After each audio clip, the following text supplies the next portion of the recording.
Phuoc Tuy Province, South Vietnam, July 1968. 19-year-old Nguyen Thi Dien crouched in darkness. Beside a jungle trail she had used safely for 6 months, she was leading a supply column 12 porters, carrying ammunition and rice from Cambodia to Viet Cong units deeper in the province. The trail was familiar. Her scouts had checked it 3 hours earlier. No signs of enemy, no broken vegetation, no boot prints, no smell of cigarettes or insect repellent that marked American positions, only jungle. Safe jungle. She gave the signal. The column began moving. Her point man, Tran, was 20 meters ahead, experienced and careful. He had survived 2 years. If danger existed, Tran would sense it. Then watched Tran's silhouette against the pre-dawn darkness. When he simply vanished, no sound, no shot, no cry. One moment he was there, the next moment gone, as if erased from existence. Before her mind could understand, the jungle exploded automatic fire from 3 directions at once. Positions she had walked past without seeing, muzzle flashes from vegetation that looked empty. Her column collapsed. Porters dropped loads and ran. Return fire sprayed blindly into darkness. Then just as suddenly, the shooting stopped. Total silence. Dien lay frozen in elephant grass, breathing through her mouth, afraid to make any sound. She heard the wounded crying, heard porters crashing through jungle in retreat, but no enemy voices, no movement. Whoever attacked had disappeared as completely as they appeared. Dawn 2. Hours later, Dien crawled back to the trail. 5 dead, 7 wounded, scattered supplies abandoned, and the most terrifying detail, no trace of the attackers. No shell casings, no blood trails, no footprints leading away. Only empty jungle that swallowed them. Later at base camp, her commander asked one question: "Did you see them?" Dien shook her head. "Were they American?" "No," she whispered. "Americans make noise, helicopters, radios, equipment. These nothing. We heard nothing until Tran died." Her commander went pale. "Ma Rong," he said quietly. "Jungle ghosts, the Australian SAS for the rest of the war and her life." Dien would remember that morning, not because friends died. She had seen death before, but because of the fear, knowing 5 men had watched her column for hours, studying every movement, positioning perfectly, and she never knew until they chose to strike 47 years later in a Hanoi apartment. During a documentary interview, Dien spoke words that stunned historians. "We are not afraid of American G is Australian infantry, or even B-52 bombing. We feared the Australian SAS because they made our comrades disappear. This is why survivors of the heaviest bombing in history, who fought U.S. Marines and South Vietnamese Rangers in close combat and proved courage in countless battles, still spoke of the Australian SAS with near terror decades later. This is the Vietnamese perspective on the most feared unit in Vietnam. A story rarely told because it comes from the other side. Nearly 138,000 women served in Viet Cong forces and learned to fear an enemy they almost never saw, rarely survived meeting, and could not defend against no matter their experience. Between 1965 and 1973, about 138,000 women served in North Vietnamese Army and Viet Cong units, according to post-war government records. This counts formal military roles, not civilian support.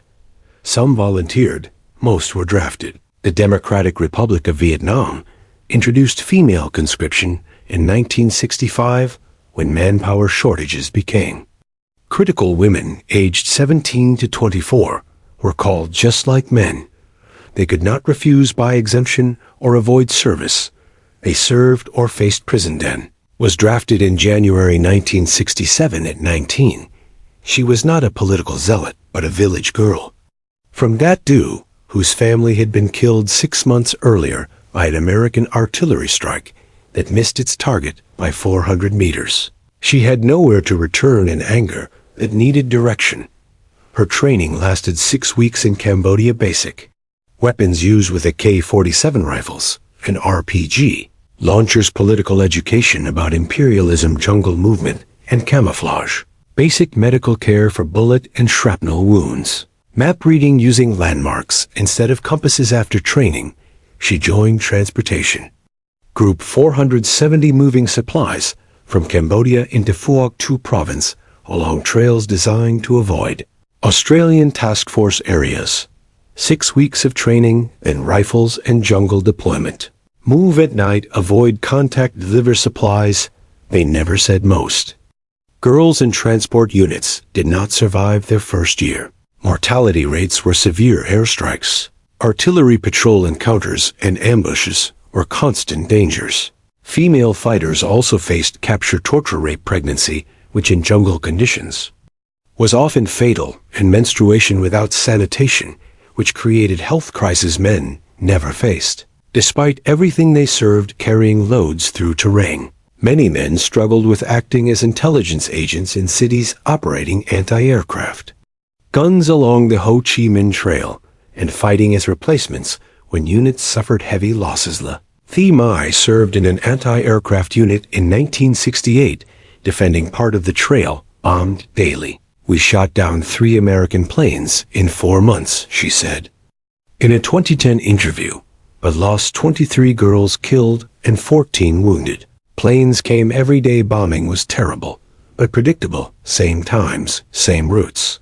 We learned when to hide, when to fire, when to run. Survival came from learning the pattern. Another operative working in Saigon posed as a seamstress gathering intelligence on American and South Vietnamese movements. The danger was constant, but manageable. She knew what questions to ask, how to blend in when police sweeps happened. Risk existed, but she controlled part of it. Phan Thi Kim fought in a combat unit during the 1968 Tet offensive attacking South Vietnamese positions. We kept shooting because if we did not, they would shoot us. We lost half our unit in 3 days, but we could see the enemy and fight back. It was terrifying, but understandable. These women were not civilians. They were hardened veterans who adapted to the patterns of war in Vietnam. They learned how each enemy operated and how to counter or avoid them. Then they encountered the Australian SAS and discovered those lessons no longer applied. American forces relied on overwhelming firepower helicopters and search and destroy missions. When contact occurred, they established fire bases called artillery requested. Gunships and medevac then crushed the enemy with coordinated attacks, effective against conventional forces, but predictable for guerrillas. Viet Cong fighters learned the rhythm. Engage briefly, inflict casualties, withdraw before heavy support arrived. Hide in tunnels or jungle. By the time bombardment devastated the area, fighters were gone. Former commanders later described this tactic openly. Americans were predictable. They wanted to use helicopters, radios, artillery, so guerrillas provoked them, then disappeared before it arrived. The result: destroyed jungle, and often civilians, but rarely the fighters who initiated contact. American patrols used trails, helicopters, made loud insertions, radios, and voices carried through jungle. Cigarette smoke and chemical insect repellent gave away positions. Americans could be smelled from 50 meters and heard from 200, creating conditions where Viet Cong units could avoid contact unless they chose to fight. Australian infantry operated differently, using tactics from British experience in Malaya, moving quietly using trackers, patrolling longer without resupply. They were harder to avoid, but still moved in larger units. They could be detected. Civilians often reported their movements. Bases were known, patterns could be studied. Australians were skilled but visible. The Australian Special Air Service Regiment was entirely different. Their mission was long-range reconnaissance, gathering intelligence while remaining completely unseen. Patrols consisted of 5 men, commander, medic, signaler, and 2 scouts. Inserted by helicopter into remote areas, they operated 10 to 21 days, carrying everything with no resupply. They moved deep into enemy territory, established observation posts over trails, bases, or supply routes, then watched for days or weeks. From the Viet Cong perspective, this method was terrifying because it broke every assumption about enemy behavior. They knew where American and Australian bases were but not. Where SAS teams were, or when they arrived, or how long they had been watching SAS soldiers were selected through brutal processes, emphasizing mental endurance and judgment. Many had jungle combat experience in Malaysia or Borneo. Their movement differed drastically from conventional forces. Instead of several kilometers a day, they advanced less than 1 kilometer, sometimes only 500 meters, stopping often to listen and observe. They avoided trails moved through dense jungle-wrapped equipment. To prevent noise dulled any shine with mud, did not smoke, cook, or speak above whispers for weeks. Observation posts were hidden in natural vegetation, so well camouflaged, a person could pass within meters without seeing them. Survivors described supply columns suddenly wiped out with no warning. People fell, then gunfire erupted from nowhere, then silence. The psychological shock of an unseen enemy was immense.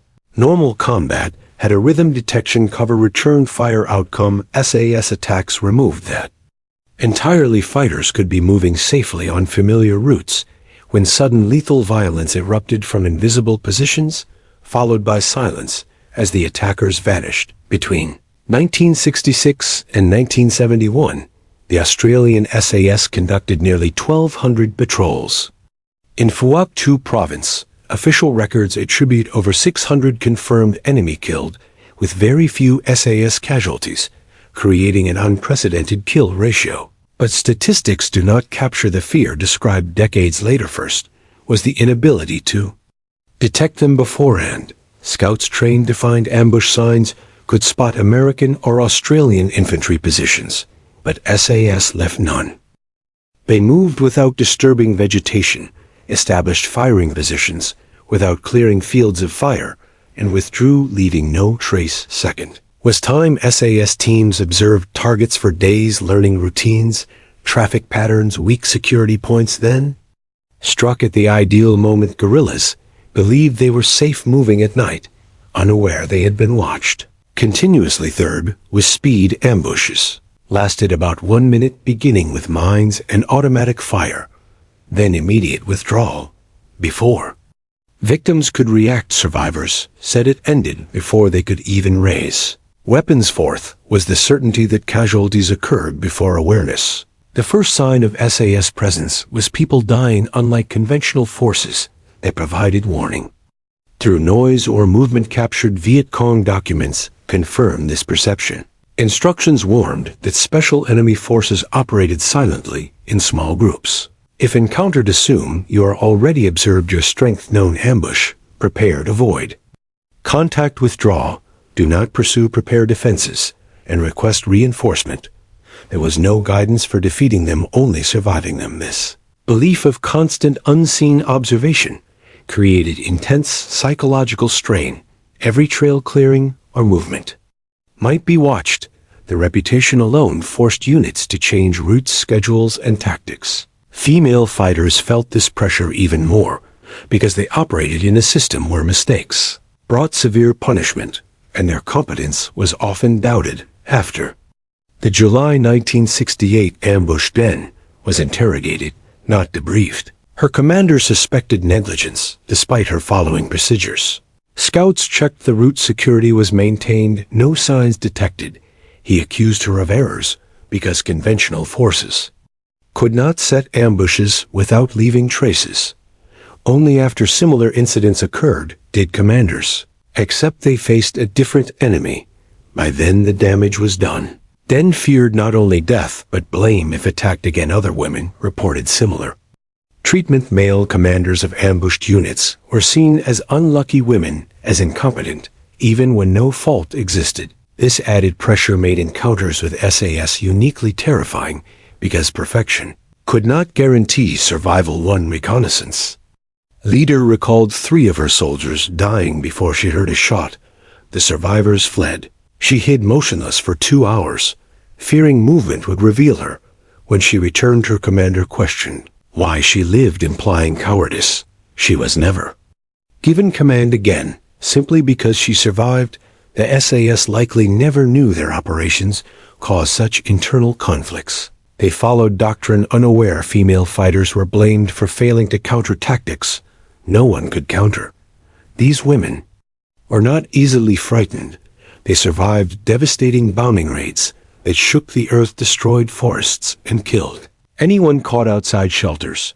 Bombing was terrifying, but impersonal survival depended on bunker strength. Artillery was random but predictable. Dig deep and endure close combat with Marines or Rangers was brutal, but understandable because the enemy was visible, and fight outcomes depended on skill. SAS removed all sense of control. Fighters could avoid American patrol areas, watch for helicopters, or prepare defenses against SAS. They had no options. No warning, no defense, only uncertainty and helplessness.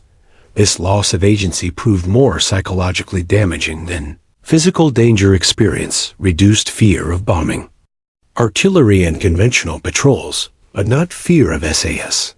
In fact, understanding their capabilities increased fear. New soldiers did not grasp the difference. Experienced fighters knew. They faced something entirely different. Intelligence operatives described it as being hunted rather than fighting. Testimonies from female fighters show remarkable consistency across decades. Independent interviews use similar descriptions: ghosts, invisible hunters, sudden death without warning, and no trace afterward. They include admissions of fear, internal conflict, and respect for enemy skill. Details unlikely to be propaganda. Many women reported lasting trauma decades later, including nightmares of being watched on jungle trails. Long-term studies of Vietnamese veterans found encounters with invisible enemies produced persistent hypervigilance more than conventional combat because victims never understood how or why attacks occurred. Despite fear, many expressed respect for SAS skill, acknowledging they were the most formidable opponents they faced. Former American historians noted Vietnamese veterans described US forces with resentment, Australian infantry with professional respect, but SAS with a mix of fear and acknowledgement of complete tactical superiority. Official records support these accounts. Over 1,200 patrols from 1966 to 1971 resulted in roughly 600 enemy killed, while SAS losses in direct combat were minimal. Most contacts occurred on SAS terms against enemies unaware of observation. Captured reports describe sudden intense fire, heavy casualties within seconds, then withdrawal before organized response. No successful pursuit followed because teams left no trail. Civilian interviews reveal villagers often knew when conventional forces operated nearby, but never knew when SAS teams were present. Sometimes they learned only after the war that patrols had lived near their villages for weeks, unnoticed in oral histories. Decades later, women who fought in regions with SAS described the war differently. Instead of survival, espionage, or tactical combat, they spoke of fear, helplessness, and being watched. Friends disappeared without explanation. Facing an enemy that could not be seen, fought, or escaped changed their perception of the entire war. One veteran said she did not feel like a soldier in Phuoc Tuy, only like an animal being hunted, trying to survive each day without knowing if unseen observers were already watching her at that very moment.